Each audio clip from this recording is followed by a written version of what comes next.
शोधकर्ताओं की एक टीम मेक्सिको के युकाटन प्रायद्वीप में एक पिरामिड स्थल के नीचे ग्राउंड पेनेट्रेटिंग रडार का उपयोग कर रही थी। अप्रत्याशित घटना की उन्हें कोई आशंका नहीं थी। यह उनके लिए जाना पहचाना काम था।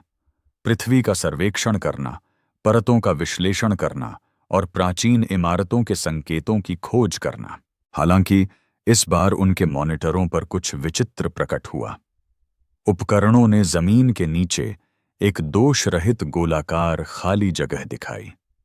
यह दोषरहित वृत्त, जो एक पूर्ण गोले जैसा दिखता था, पृथ्वी के लगभग 30 फीट नीचे स्थित था।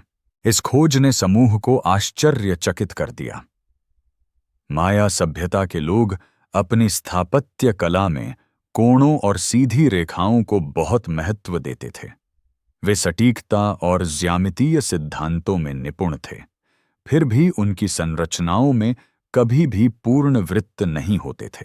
उनकी इमारतें, आवास और कलात्मक नक्काशी संतुलित पैटर्न का पालन करती थीं और पूरी तरह से गोलाकार आकृतियों से परहेज करती थीं।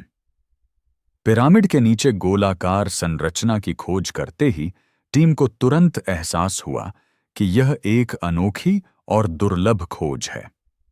यह संरचना माया वास्तुकला के उनके ज्ञान से मेल नहीं खाती थी और एक रहस्य बनकर सामने आई जिसे सुलझाना बाकी था। खुदाई कई महीनों तक चली। श्रमिकों ने किसी भी प्रकार की क्षति से बचने के लिए रहस्यमय गोले के चारों ओर की मिट्टी को सावधानीपूर्वक साफ किया। वे प्रतिदिन लगन से झाड़ू लगाते, छेनी से खोदते, उत्खनन करते और माप करते रहे।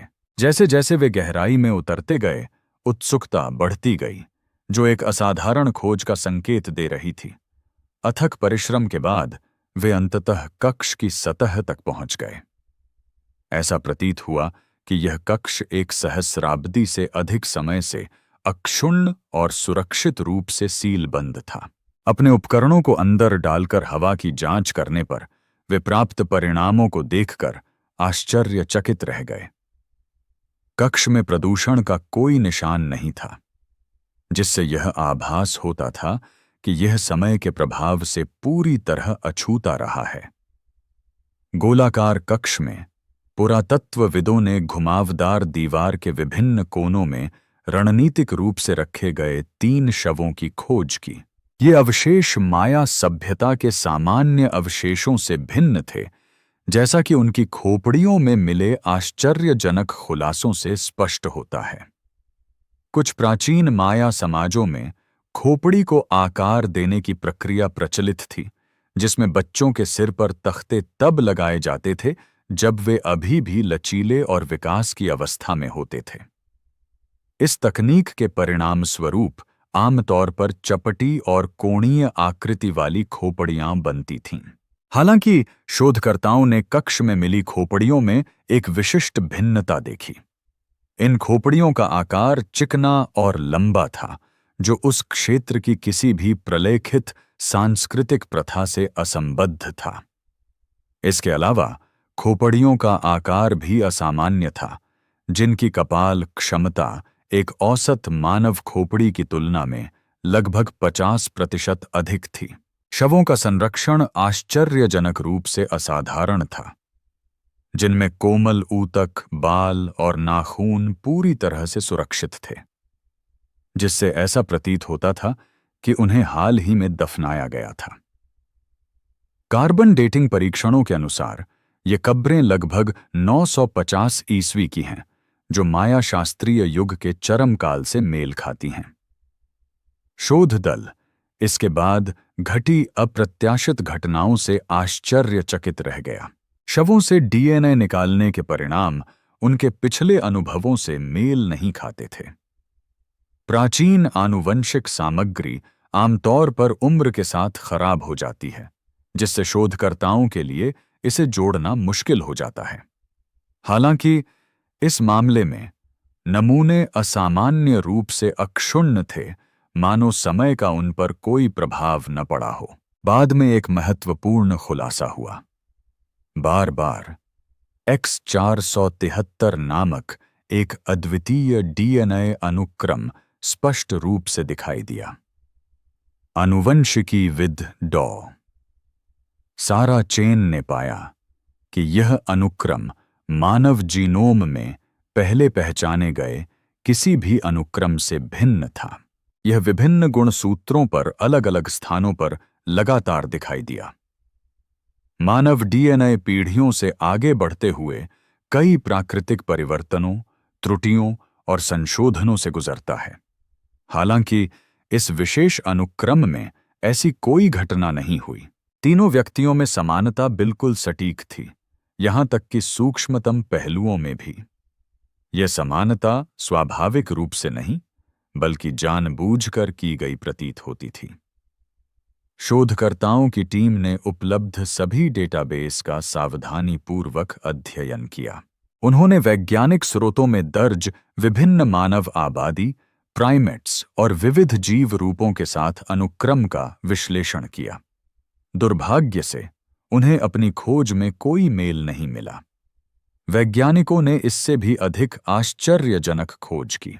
हालांकि आमतौर पर मानव डीएनए में शारीरिक कार्यों और विकास से संबंधित जानकारी होती है, लेकिन इस विशिष्ट अनुक्रम में कुछ अलग ही सामग्री पाई गई। इसमें गणितीय समीकरणों, खगोलीय दिशा निर्देशों और तारामंडलों के चार्ट से मिलते-जुलते पैटर्न दिखाई दिए। ऐसा प्रतीत हुआ मानो ज्ञान को सीधे डीएनए में ही एनकोड कर दिया गया हो और इसे एक प्रकार के भंडारण के रूप में उपयोग किया जा रहा हो। उस क्षण टीम को एक बात समझ में आई। उन्हें जो शव मिले थे वे साधारण मनुष्यों के शव नहीं थे। ऐसा प्रतीत होता था कि उन्हें सावधानीपूर्वक गढ़ा गया था, जानबूझकर आकार दिया गया था और उनमें गैर मानक जैविक जानकारी समाहित थी। तो डीएनए परीक्षण से और क्या पता चला? हमारे साथ बने रहिए। मानव जीवन में छिपा रहस्य। अनुक्रम X473 के व्यापक विश्लेषण के परिणाम मिलने पर शोध दल दंग रह गया। डीएनए के विकास, रूपांतरण और वृद्धि के संबंध में उनकी पिछली धारणाएं इस नई जानकारी के आलोक में अपर्याप्त प्रतीत हुईं। ऐसा प्रतीत हुआ मानो यह विशेष अनुक्रम प्राकृतिक रूप से उत्पन्न होने के बजाय किसी द्वारा जानबूझकर बनाया गया हो। इस अनुक्रम की जटिल संरचना और सटीकता प्रकृति में आकस्मिक घटनाओं के बजाय जानबूझकर की गई हेरफेर की ओर संकेत करती है। सामान्य मानव डीएनए में कई ऐसे खंड होते हैं जिन्हें शोधकर्ता अवशेषी तत्व कहते हैं। इन घटकों का कोई विशिष्ट कार्य या महत्व नहीं होता। ये अतीत के विकासवादी चरणों के अवशेष के रूप में कार्य करते हैं। हालांकि X473 अपनी अनूठी विशेषताओं के कारण तुरंत अलग दिखाई दिया। सामान्य डीएनए के विपरीत इसमें कोई अनावश्यक भाग, खाली स्थान या मनमाने खंड नहीं थे। इसका प्रत्येक सूक्ष्म खंड उद्देश्यपूर्ण प्रतीत होता था और हर पहलू को सटीकता के साथ सोच समझकर व्यवस्थित किया गया था। इसके बाद एक और भी विचित्र इकाई सामने आई।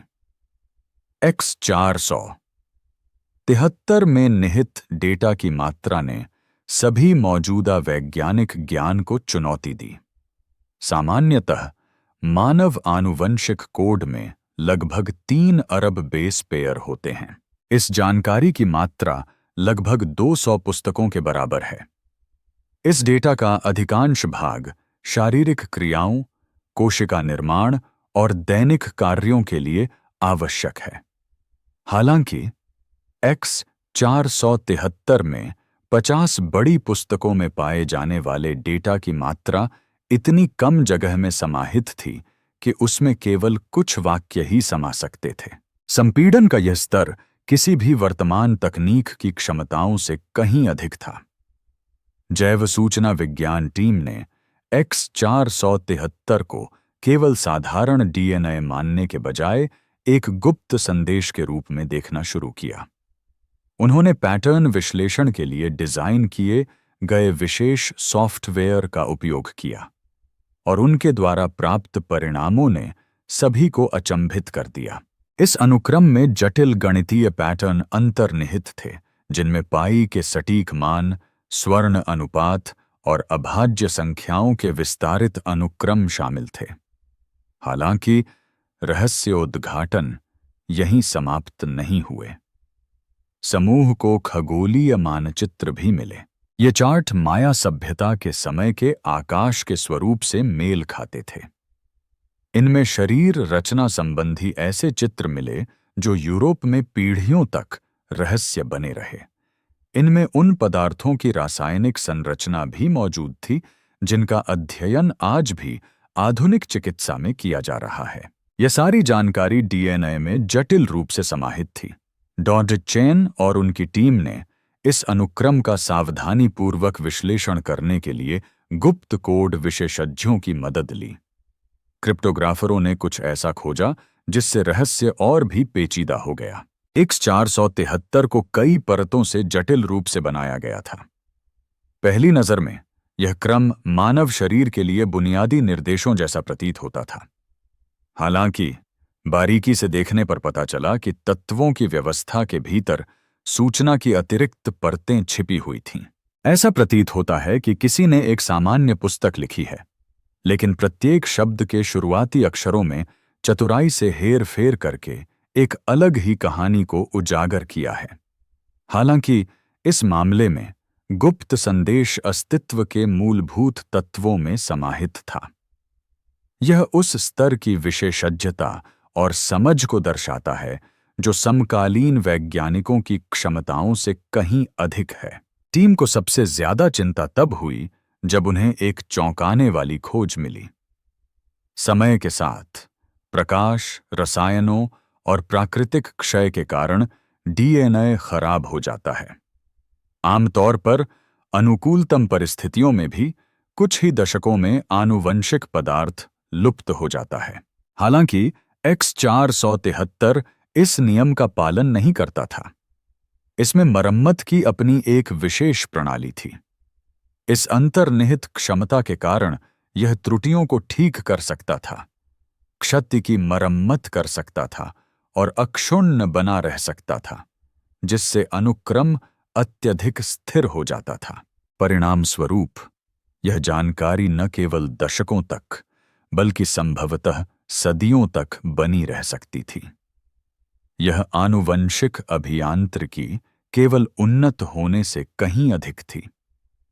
यह एक अद्वितीय डिजाइन था जो स्वयं को बनाए रखने और मरम्मत करने में सक्षम था, जिससे समय के साथ इसकी स्थायित्व सुनिश्चित होती थी। इस विशेषता ने आनुवंशिक अनुक्रम को लगभग शाश्वत बना दिया।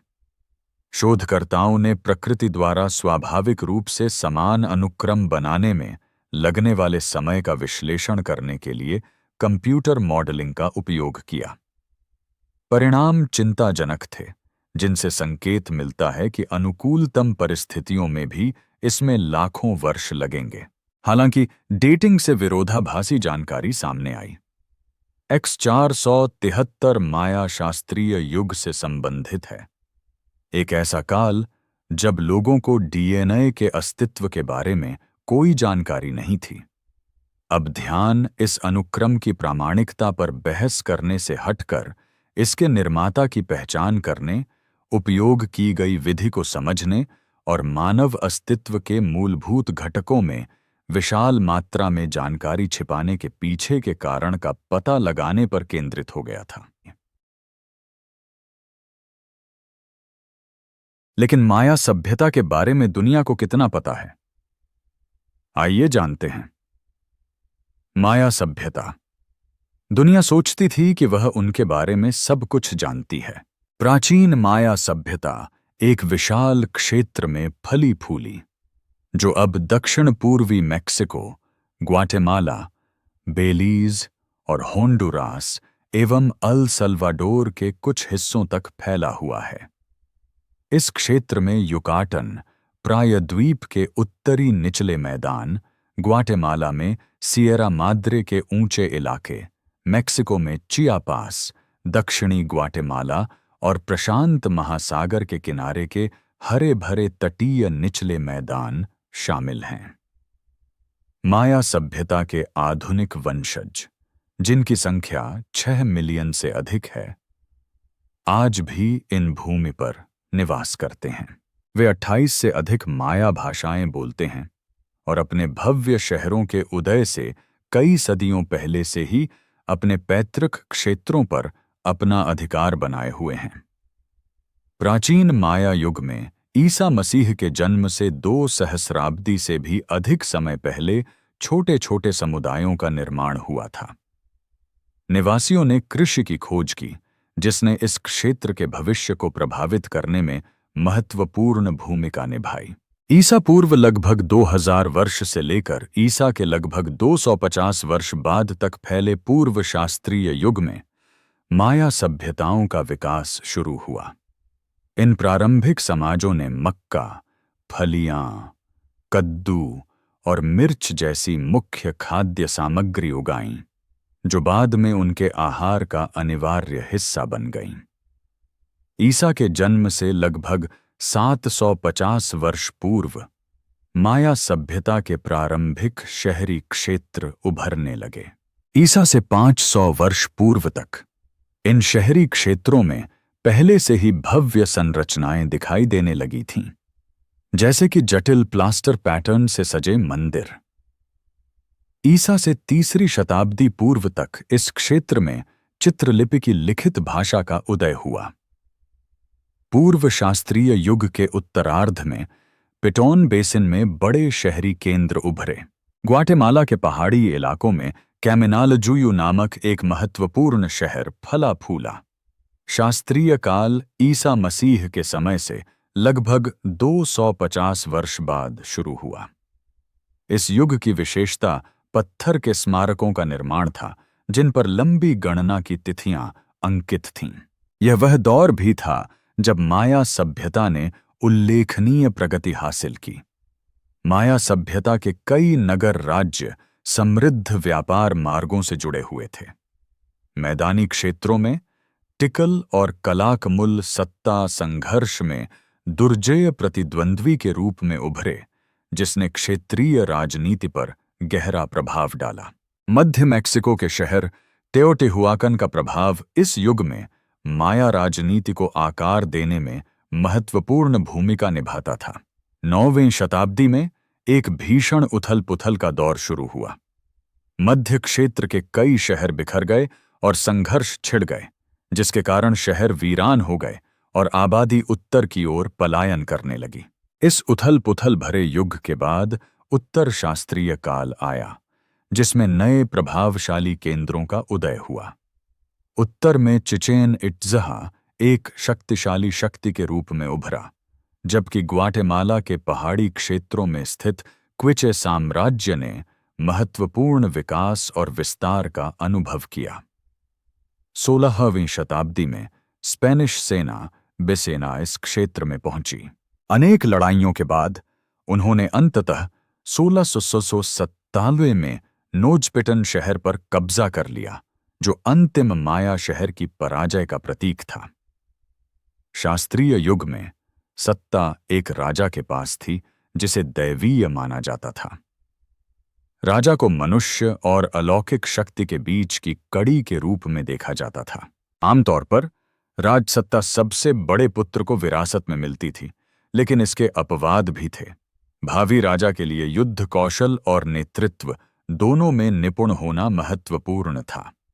माया सभ्यता का राजनीतिक परिदृश्य विभिन्न गठबंधनों और समर्थनों से प्रभावित था, जो शहर दर शहर भिन्न भिन्न थे। उत्तरकालीन शास्त्रीय काल में कुलीन वर्ग का विस्तार हुआ, जिससे राजा का प्रभुत्व और शक्ति कमजोर हो गई। माया सभ्यता के लोग कलात्मक रचनाकार थे, जिन्होंने अपनी कलाकृतियों में विभिन्न सामग्रियों का उपयोग किया। उन्होंने लकड़ी और प्लास्टर जैसी सामग्रियों से नाजुक कलाकृतियां बनाईं, साथ ही पत्थर की मूर्तियां गढ़ीं और जेड, ऑब्सीडियन और उच्च गुणवत्ता वाले मिट्टी के बर्तनों पर भी काम किया। मूर्तियों के अलावा उन्होंने अपनी इमारतों को रंगीन भित्ति चित्रों से सजाया। उनके शहरी केंद्रों का विकास सहज और स्वाभाविक रूप से हुआ। समारोहों और शासन के लिए उपयोग की जाने वाली भव्य संरचनाएं परिदृश्य पर हावी थीं। इन केंद्रीय केंद्रों के आसपास आवास अव्यवस्थित ढंग से बिखरे हुए थे। पगडंडियों और ऊंची सड़कों का एक जाल शहर के विभिन्न हिस्सों को जोड़ता था। माया सभ्यता के निर्माण में शाही आवास, सीढ़ीदार पिरामिड, खेल स्थल और खगोलीय पिंडों के अनुरूप निर्मित इमारतें शामिल थीं। माया सभ्यता के कुलीन वर्ग के पास पढ़ने और लिखने दोनों की क्षमता थी और उन्होंने एक अत्यंत परिष्कृत लिखित भाषा का निर्माण किया जो यूरोपीय लोगों के आगमन से पहले अमेरिका में सबसे उन्नत भाषा थी। उनके ज्ञान को तहबंद पांडुलिपियों में प्रलेखित किया गया था, जिनमें से स्पेनिश लोगों द्वारा नष्ट किए जाने के कारण आज केवल 3 ही बची हैं। इसके अलावा आइकेटारें उनकी लिपि पत्थर के स्मारकों और अलंकृत मिट्टी के बर्तनों पर भी पाई जा सकती है। माया सभ्यता ने जटिल कैलेंडर विकसित किए और 20 की अवधारणा पर आधारित एक संख्या प्रणाली का उपयोग किया। उन्होंने अलग अलग इकाइयों को दर्शाने के लिए बिंदुओं और 5 के गुणकों को इंगित करने के लिए छड़ों का उपयोग किया, जिससे शून्य की अवधारणा का आविष्कार हुआ। इस अनूठी प्रणाली ने उन्हें व्यापक संख्यात्मक गणनाओं को संभालने में सक्षम बनाया और स्पेनिश विजय से पहले 1 सहस्राब्दी से अधिक समय तक इसका उपयोग जारी रखा। लेकिन अब वे इन लोगों के एक बिल्कुल नए पहलू को जानने वाले थे। और क्या-क्या उजागर होने वाला था, देखते रहिए। वो खोई हुई कड़ी जो कभी पूरी तरह मिट नहीं पाई। 14 करोड़ 9 लाख 11,409। जब शोधकर्ताओं को अपनी खोज का महत्व समझ में आया तो उनकी पिछली मान्यताएं और निष्कर्ष धराशायी होने लगे। X473 के नाम से जाना जाने वाला रहस्यमय कोड महज अतीत की कोई वस्तु नहीं था जो किसी मकबरे में छिपा हुआ हो। सदियों से दफन शवों के साथ लुप्त होने के बजाय यह सक्रिय रहा और युगों युगों तक सूक्ष्म रूप से विद्यमान रहा, युकाटन प्रायद्वीप के निवासियों के भीतर समाहित रहा। डॉडचेन और उनकी टीम ने अपने शोध में एक महत्वपूर्ण सफलता हासिल की जब उन्होंने अपनी जांच को मकबरे के अवशेषों से आगे बढ़ाकर विभिन्न माया बस्तियों तक विस्तारित किया। उनकी जिज्ञासा ने उन्हें इस क्षेत्र के आधुनिक व्यक्तियों में उस रहस्यमय अनुक्रम के किसी भी निशान की खोज करने के लिए प्रेरित किया। उनके द्वारा प्राप्त खुलासों से उनकी परियोजना की दिशा में एक महत्वपूर्ण बदलाव आया। घने जंगलों और ऊंचे पहाड़ों से घिरे एकांत ग्रामीण इलाकों में शोधकर्ताओं को ऐसे व्यक्ति मिले जिनके आनुवंशिक संरचना में X473 के सूक्ष्म अवशेष शेष थे। ये अवशेष अपूर्ण थे और मकबरे में पाए गए अवशेषों की तुलना में धुंधले और क्षीण रूप जैसे थे। फिर भी वे वास्तविक थे। इसके अलावा उन्हें आश्चर्य हुआ कि इन अवशेषों का घनत्व प्राचीन कब्रिस्तान से गांव की दूरी के अनुसार भिन्न भिन्न था। गांव मूल कब्र के जितना करीब था, अवशेष उतने ही स्पष्ट दिखाई देते थे। ऐसा प्रतीत होता था कि यह क्रम उसी स्थान से शुरू हुआ और समय के साथ धीरे धीरे फैलता गया, पीढ़ियों से चला आ रहा था। समय बीतने के साथ कम स्पष्ट होता गया, फिर भी किसी न किसी रूप में हमेशा मौजूद रहा। हालांकि खोज यहीं समाप्त नहीं हुई। X473 के सबसे शक्तिशाली घटकों से युक्त व्यक्ति न केवल दस्तावेजों में स्पष्ट रूप से दिखाई दिए, बल्कि उनके जीवन, कौशल और कल्याण पर भी अप्रत्याशित प्रभाव प्रकट हुए। दफन स्थल से लगभग 30 मील दूर स्थित एक छोटे से ग्रामीण समुदाय में 67 वर्षीय मारिया इट्समना नाम की एक बुजुर्ग महिला रहती थी। उसके रक्त के नमूने के विश्लेषण से पता चला कि उसमें प्रारंभिक आनुवंशिक कोड का लगभग 15% हिस्सा मौजूद था। हालांकि यह देखने में मामूली लग रहा था, लेकिन इसके परिणाम काफी महत्वपूर्ण थे। मारिया की याददाश्त बेमिसाल थी। उसके मन में अपने गांव की सामूहिक कहानी बसी हुई थी। बिना कोई पहलू छोड़े वह पिछली 12 पीढ़ियों की घटनाओं का ब्यौरा दे सकती थी। उसे 1847 में फसल खराब होने और 1902 के सूखे के दौरान गांव छोड़कर चले गए परिवारों की जानकारी भी याद थी। उसे अपने पूर्वज द्वारा टूटते तारों से जगमगाती रात का वर्णन करने वाले शब्द स्पष्ट रूप से याद थे। टीम द्वारा नियमित तरीकों से लिए गए स्मृति परीक्षणों में मारिया ने असाधारण रूप से अच्छा प्रदर्शन किया। उसने अनुभवी पेशेवरों से भी अधिक तेजी से पैटर्न को पहचानने और संबंध स्थापित करने की क्षमता प्रदर्शित की। उसकी स्मृति किसी कैमरे की तरह काम करती प्रतीत होती थी, जो उसकी सांस्कृतिक पृष्ठभूमि और व्यक्तिगत इतिहास से संबंधित विवरणों को सटीक रूप से संजो कर रखती थी, मानो उसे इस ज्ञान को अपने भीतर गहराई से सुरक्षित रखने के लिए जन्मजात रूप से प्रोग्राम किया गया हो। मारिया इस स्थिति में अकेली नहीं थी।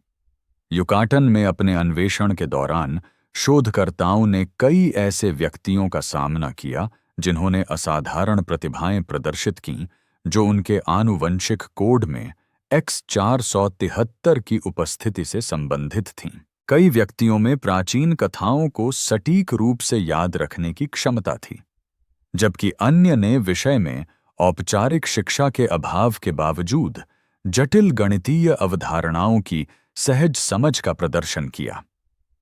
कार्लोस अकबाल नामक एक युवा लड़के में आधुनिक उपकरणों की सहायता के बिना तारों का विश्लेषण करने और जटिल गणनाएं करने की अद्भुत क्षमता थी।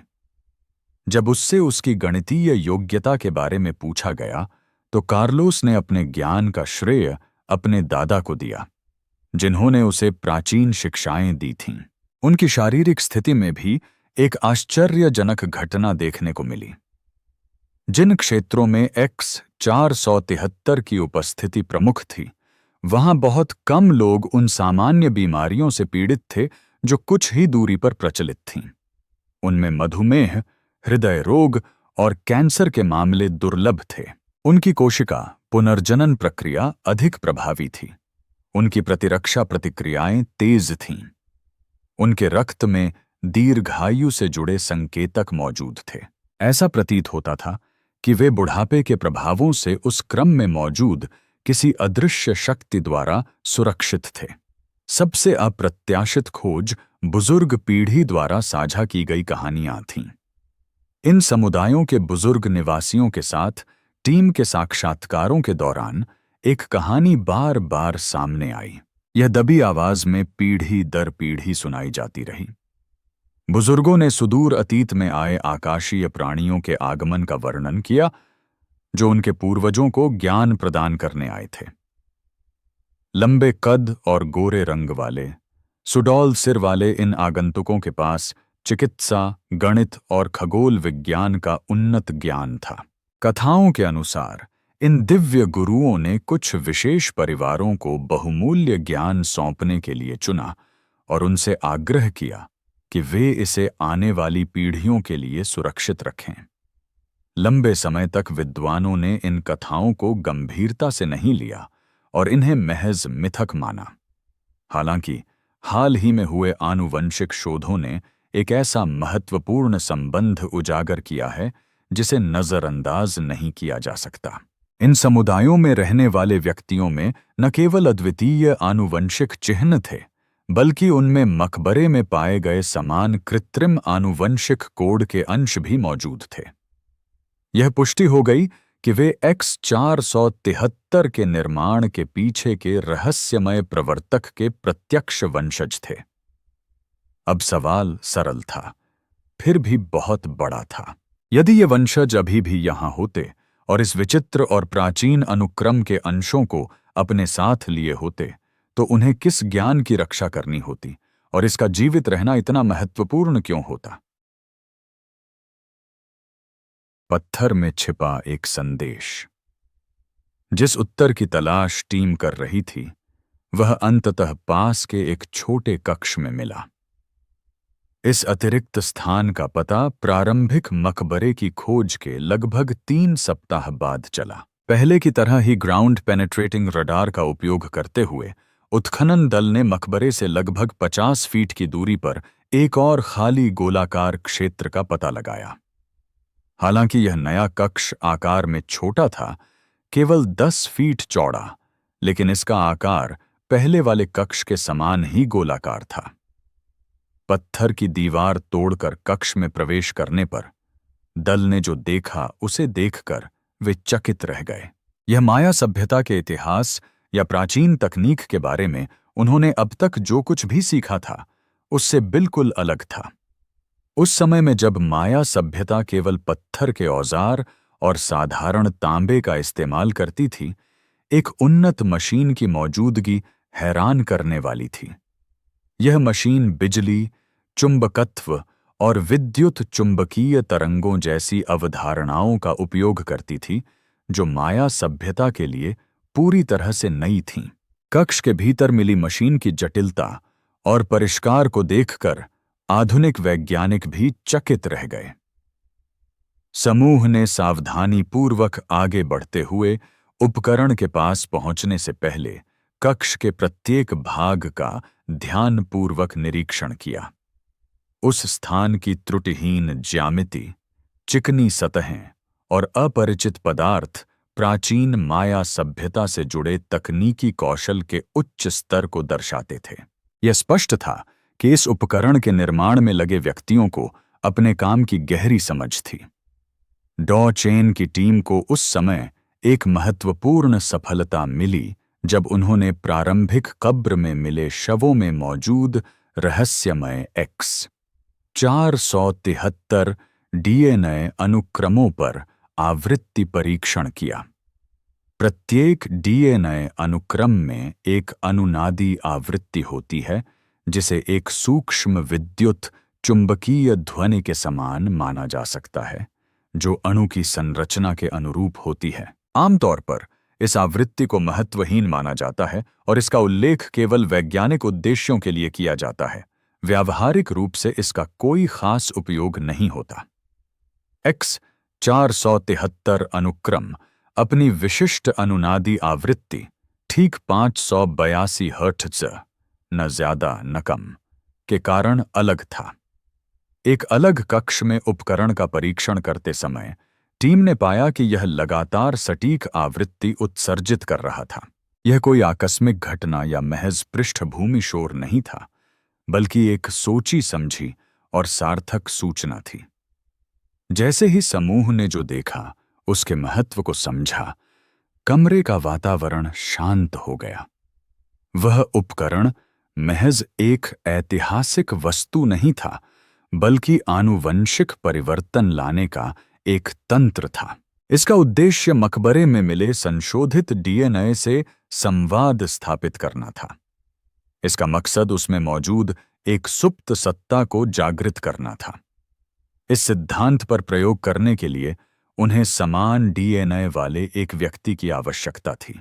पास के एक समुदाय की शर्मीली युवती मारिया एड्जामना ने स्वयं सेवक के रूप में आगे कदम बढ़ाया। वह उस कब्र में दफन व्यक्तियों की वंशज थी और उसके पास X473 अनुक्रम था। समूह मारिया को कक्ष में ले गया और उसे उपकरण के बगल में खड़ा कर दिया। उन्होंने उसकी सांस लेने, नाड़ी और मस्तिष्क तरंगों की निगरानी के लिए उसे साधारण सेंसरों से जोड़ दिया। मशीन की हल्की भनभनाहट और 528 हर्ट्ज की स्थिर आवृत्ति के साथ कक्ष में सन्नाटा छा गया। परिणाम तुरंत सामने आए। कुछ ही क्षणों में मारिया के मस्तिष्क की गतिविधि में तीव्र वृद्धि हुई। मॉनिटर पर स्मृति से जुड़े मस्तिष्क के क्षेत्रों की चमक बढ़ गई। बुनियादी सवालों के जवाब देने की उसकी क्षमता भी तेजी से और स्पष्ट रूप से देने लगी। टीम के अनुरोध पर संक्षिप्त मूल्यांकन के दौरान उसके अंकों में लगभग 30% की वृद्धि हुई। अप्रत्याशित रूप से इसके बाद एक और भी आश्चर्यजनक घटना घटी। मारिया ने शांत भाव से प्राचीन घटनाओं पर चर्चा करना शुरू कर दिया और दावा किया कि उसे उनके बारे में पहले से कोई जानकारी नहीं थी। उसने अपने गांव के मौखिक इतिहास से कई पीढ़ियों पहले की कहानियां सुनाईं, मानो उसने उन्हें स्वयं अनुभव किया हो। जब शोधकर्ताओं ने अन्य संतानों की जांच की तो एक समान घटना देखने को मिली। असाधारण स्मृति वाले व्यक्तियों की स्मृति में अचानक सुधार हुआ। गणित में निपुण लोग उन जटिल समस्याओं को सहजता से हल कर लेते थे जिन्हें अत्याधुनिक कंप्यूटर भी हल नहीं कर पाते थे। यह उपकरण उनमें कोई बदलाव नहीं ला रहा था, बल्कि उनके भीतर छिपी हुई सुप्त क्षमता को उजागर कर रहा था। विभिन्न पुरातात्विक स्थलों पर प्राचीन माया ग्रंथों की खोज ने शोध में एक महत्वपूर्ण प्रगति की। इन ग्रंथों में उस उपकरण का उल्लेख है जो कक्ष में पाए गए उपकरण से मिलता जुलता था, जिसे स्टार वॉइस स्टोन के नाम से जाना जाता है। माया लोगों के अनुसार इन पत्थरों के माध्यम से विशिष्ट परिवारों के गुप्त ज्ञान को उजागर करने की मान्यता थी। इन ग्रंथों में प्राचीन ज्ञान को प्राप्त करने के लिए पत्थरों से जुड़े विस्तृत अनुष्ठानों का वर्णन किया गया है, जो सुदूर अतीत में दिव्य प्राणियों द्वारा व्यक्तियों को प्रदान किया गया था। कार्बन डेटिंग विश्लेषण के आधार पर मशीन का निर्माण लगभग 950 ईस्वी में हुआ माना जाता है। हालांकि मशीन में मौजूद उन्नत तकनीक दफन काल से 1000 वर्ष से भी अधिक भविष्य के समय का संकेत देती है। धीरे धीरे समूह को वास्तविकता समझ में आने लगी। यह स्थान महज एक दफन स्थल से कहीं अधिक था। यह एक व्यापक सुरक्षा तंत्र के रूप में कार्य करता था। इसने संशोधित डीएनए रखने वाले व्यक्तियों और उनकी शक्तियों को उजागर करने के लिए आवश्यक उपकरणों दोनों की रक्षा की। सदियों पहले एक व्यक्ति ने किसी आपदा से महत्वपूर्ण जानकारी के नष्ट होने की संभावना को भांप लिया था। एहतियात के तौर पर उन्होंने उस जानकारी को मानव शरीरों में समाहित कर दिया। इसके बाद उन्होंने एक ऐसा उपकरण विकसित किया जो उस जानकारी को उन चुनिंदा लोगों के सामने प्रकट करने में सक्षम था जो संयोगवश उस तक पहुंच जाते थे। जब इतिहास के पनाहगाह खुलेंगे तो इस खोज का महत्व बहुत बड़ा होगा और यह प्राचीन सभ्यताओं के बारे में हमारी अब तक की सभी मान्यताओं को झकझोर देगा। लंबे समय तक आधुनिक विज्ञान यही मानता रहा कि आनुवंशिक अभियांत्रिकी की शुरुआत 1970 के दशक में ही हुई थी। उस समय डीएनए में बदलाव करने के लिए लोगों को विशेष माइक्रोस्कोप, कंप्यूटर और जटिल उपकरणों की आवश्यकता होती थी। इन उपकरणों के आविष्कार में कई सदियां लग गईं, लेकिन माया सभ्यता के कक्ष में टीम को जो मिला वह एक अलग ही कहानी बयां करता है। एक ऐसी कहानी जो पुरानी समय रेखा से बिल्कुल मेल नहीं खाती। बहुत समय पहले माया सभ्यता के लोग पत्थर के औजारों, साधारण तांबे और शुरुआती धातु के टुकड़ों से काम करते थे। उनके पास बिजली और सूक्ष्मदर्शी नहीं थे। उनका सबसे मजबूत ज्ञान तारों की गिनती और अध्ययन में था। लेकिन X473 डीएनए अनुक्रम आज हमारी आधुनिक प्रयोगशालाओं द्वारा बनाए जा सकने वाले किसी भी अनुक्रम से कहीं अधिक उन्नत है। यह जानकारी को बेहतर ढंग से संग्रहित कर सकता है, त्रुटियों को स्वयं ठीक कर सकता है और बहुत लंबे समय तक सुरक्षित रह सकता है। केवल इसी बात ने वैज्ञानिकों को चौंका दिया। कार्बन डेटिंग से एक बात स्पष्ट रूप से सिद्ध हुई। मकबरे में दफनाए गए लोग लगभग 950 ईस्वी के आसपास गुजरे थे। पास के कमरे में मिला विचित्र उपकरण भी उसी समय का है। जब उन्हें दफनाया गया था तब उनके डीएनए में ये परिवर्तन पहले से ही मौजूद थे। इसका मतलब है कि माया सभ्यता के चरम काल में मध्य अमेरिका में कोई ऐसा व्यक्ति कार्यरत था जिसके पास उस समय के मनुष्यों की तुलना में कहीं अधिक उन्नत ज्ञान था। किसी ने डीएनए को इतनी अच्छी तरह समझा कि उसने ऐसे मानव वाहक बनाए जो सैकड़ों वर्षों तक इस ज्ञान की रक्षा कर सकें।